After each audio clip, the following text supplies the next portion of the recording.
Hello hi दोस्तों, good morning. आप कैसे हो? आशा करता हूँ शानदार हो, जानदार हो। और आज हम स्टार्ट करने जा रहे हैं माता पिता का सपना सीरीज 31, जो कि आज करंट अफेयर की क्लास होने वाली है 31 नंबर की, 31 नंबर की। और आज तारीख हो चुकी है 2 अक्टूबर 2023।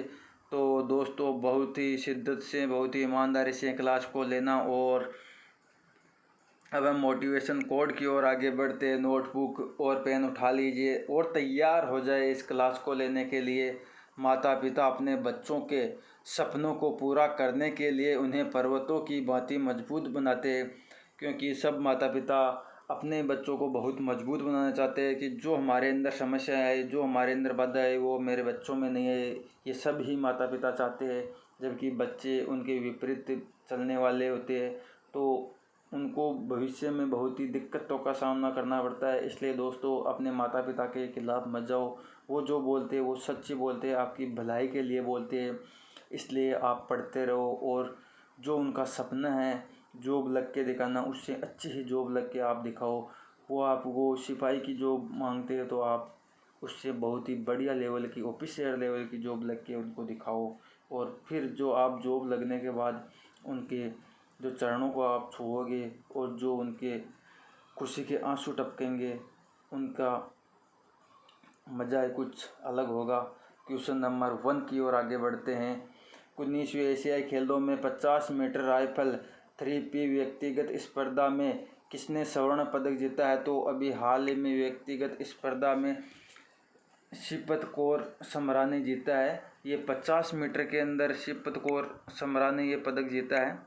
एक सेकंड में मार्कर सेलेक्ट कर लेता हूँ। शिवपत कौर समरा ने जीता है। ये 50 मीटर शूटिंग के अंदर जीता है। शूटिंग में भारत ने अभी 3 गोल्ड मेडल जीते। एक तो 10 मीटर शूटिंग के अंदर जीता है और एक 50 मीटर शूटिंग के अंदर जो शिवपत कौर समरा ने जीता है। एक 25 मीटर के अंदर जीता है। तो 25 मीटर के अंदर मनु भाकर, ईशा सिंह और रिदम, इन तीनों ने 25 मीटर के अंदर जीता है।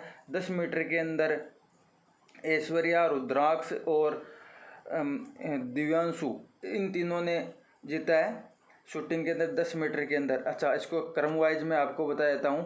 5 गोल्ड अभी तक भारत ने 19वीं एशियाई खेलों में जीते हैं, जो कि 10 मीटर के अंदर जीतने वाले शूटिंग के अंदर है ऐश्वर्या, रुद्राक्ष और दिव्यांश।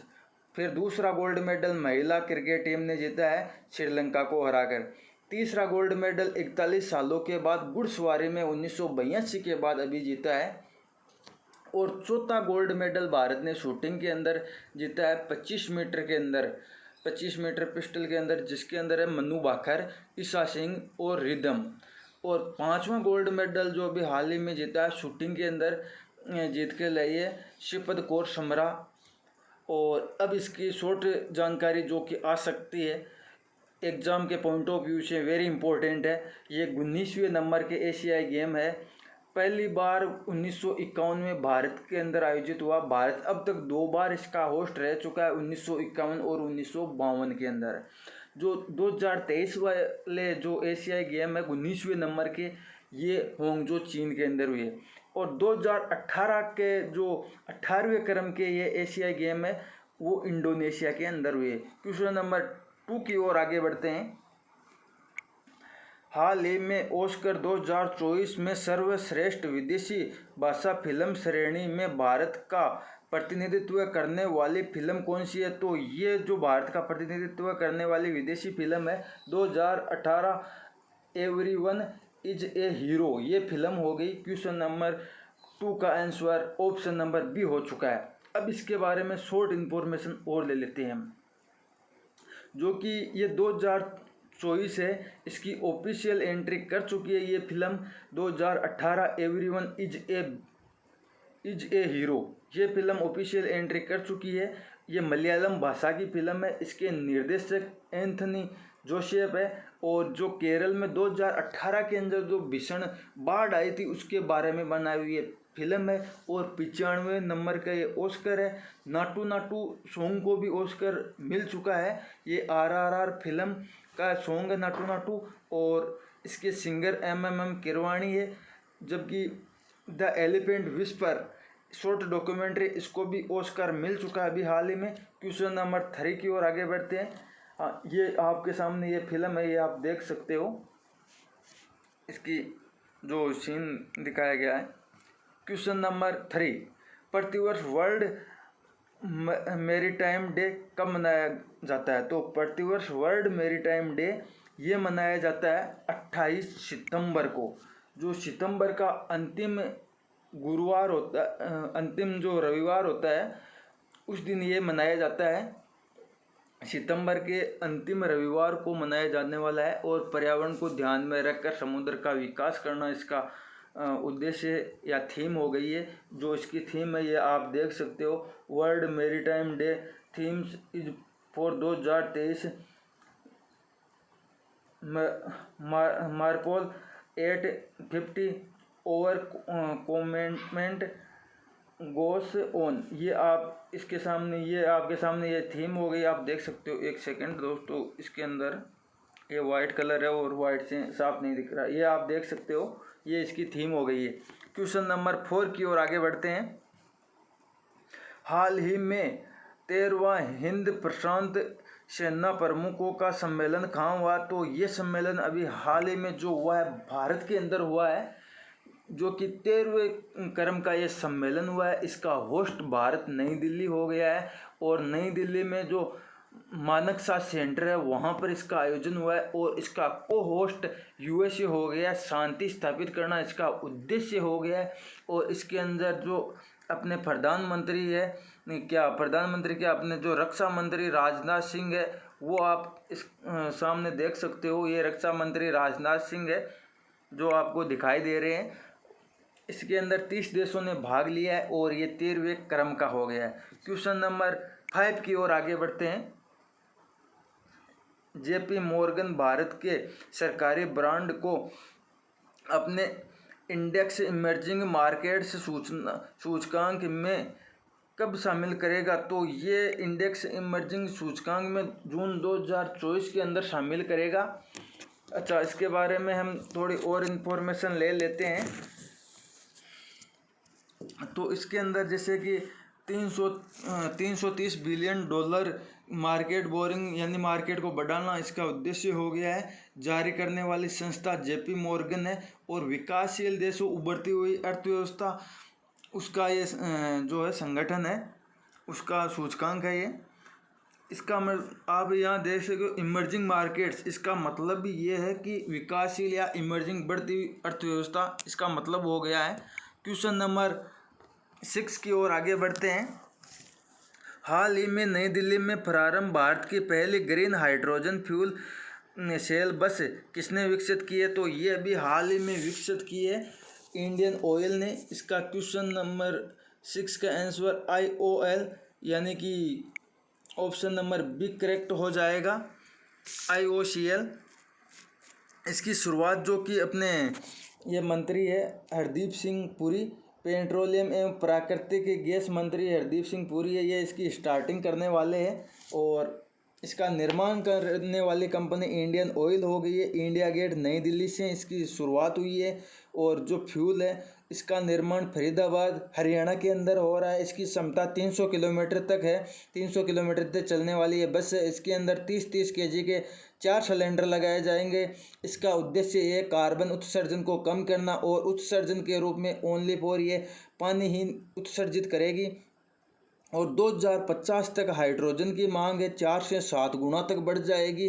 500 से 800 मिलियन टन की उम्मीद लगाई गई है जो कि बढ़ जाएगी ये हाइड्रोजन की मांग। और 3 लाख किलोमीटर के लिए 2 बसों की अभी स्टार्टिंग हुई है और कुछ दिनों के अंदर 15 बसें और आने वाली है। क्वेश्चन नंबर 7 की ओर आगे बढ़ते हैं। हाल ही में प्रारंभ चेतन जल विद्युत संयंत्र परियोजना का संबंध किससे है? तो ये चेतन जल विद्युत परियोजना का संबंध सिक्किम से है। इसका ऑप्शन बी करेक्ट हो जाएगा। इसकी शुरुआत करने वाले जो सिक्किम के CM प्रेम सिंह तवांग है वो स्टार्ट करने वाले हैं और 1.5 की 2 इकाइयाँ लगाई जाएगी यानी 3 मेगावाट की इकाई होगी। एक पॉइंट ये आप देखो आपके सामने है, ये चेतन HEP 2 × 1.5 मेगावाट, ये आप देख सकते हो इसके अंदर है, यानी 1.5 की 2 इकाइयाँ लगाई जाएगी जिसकी कुल क्षमता 3 मेगावाट होने वाली है। और किस टाइप का है ये? Run of the river type का है, यानी नदी को रोककर बनाई गई ये क्षमता है। और ये नदी कौन सी होने वाली? च्याउंग नदी होने वाली, च्याउंग नदी होने वाली है और इसकी ऊंचाई 8000 फीट है। क्वेश्चन नंबर 8 की ओर आगे बढ़ते हैं। मोटो जीपी रेस 2023 के विजेता कौन है? तो इसके विजेता मार्को बेच्चेजी है। मार्को बेच्चेजी इसके विजेता हो गए और इसका टाइटल स्पॉन्सर है जो इंडियन ऑयल हो गई है।